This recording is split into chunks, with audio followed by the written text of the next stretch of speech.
Hi friends, എല്ലാവർക്കും സുജീസ് വേൾഡിലേക്ക് സ്വാഗതം. നമുക്കിന്നൊരു അടിപൊളി ചെമ്മീൻ കറി തയ്യാറാക്കിയാലോ. അതിന് വേണ്ടിയിട്ട് ഞാനിവിടെ ചെമ്മീൻ വൃത്തിയായി തലയും വരൊക്കെ കളഞ്ഞ് വൃത്തിയാക്കി വെച്ചിട്ടുണ്ട്.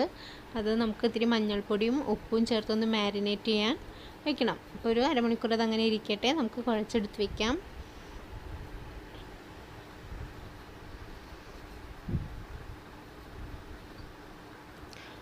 ഇനി നമുക്ക് മറ്റ് ഇൻഗ്രീഡിയൻസ് എന്ന് പറയുന്നത്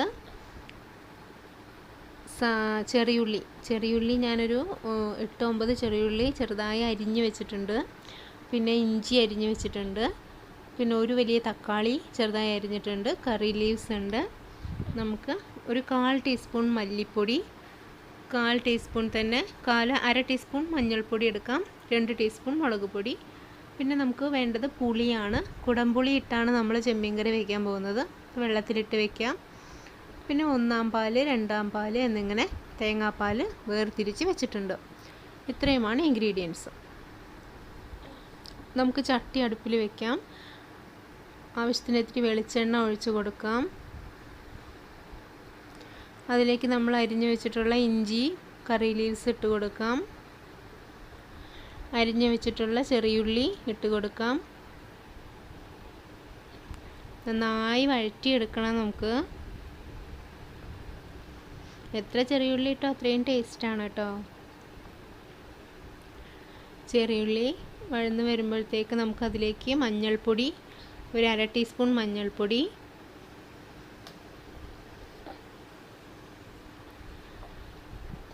മല്ലിപ്പൊടി 1/4 ടീസ്പൂൺ ചേർത്ത് നമുക്ക് നന്നായി വഴറ്റി കൊടുക്കാം.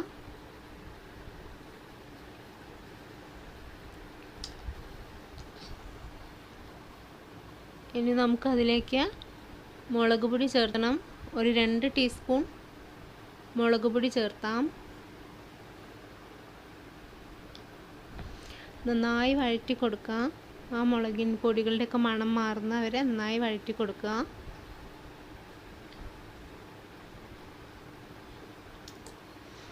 ആവശ്യത്തിനുള്ള ഉപ്പ് ചേർക്കാം.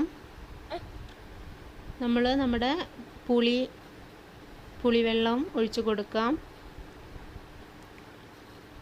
നന്നായിട്ട് നമ്മുടെ കറി ഒന്ന് വറ്റാൻ അനുവദിക്കുക. അതിലേക്ക് നമ്മുടെ തക്കാളി കഷ്ണങ്ങൾ ചേർത്ത് കൊടുക്കാം. തക്കാളി നല്ലപോലെ വേകാനായിട്ട് നമുക്ക് അനുവദിക്കാം.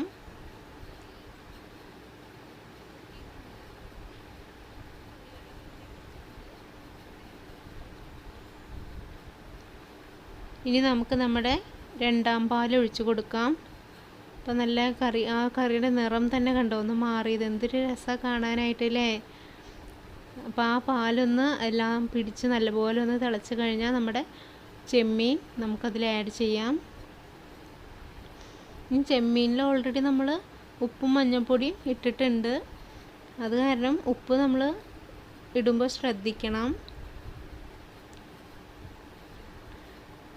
എന്താ ഭംഗി.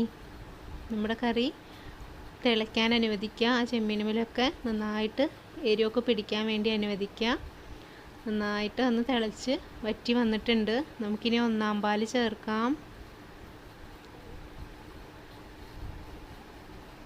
1-ാം പാല് ചേർത്ത് കഴിഞ്ഞാൽ പിന്നെ അധികം തിളയ്ക്കാൻ വിടരുത് കേട്ടോ.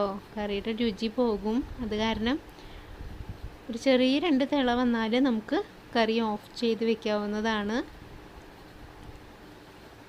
നല്ല ഭംഗിയുള്ള കറിയാണ്. ടേസ്റ്റും അതുപോലെ തന്നെയാണ്. വളരെ ടേസ്റ്റിയാണ് കേട്ടോ ഈ ചെമ്മീൻ കറി.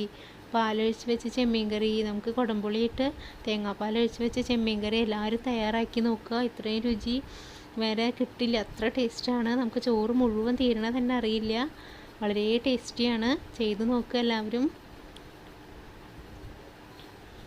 എല്ലാവർക്കും ഇഷ്ടപ്പെട്ടെങ്കിൽ ലൈക്ക് ചെയ്യുക, ഷെയർ ചെയ്യുക, സബ്സ്ക്രൈബ് ചെയ്യാൻ മറക്കല്ലേ.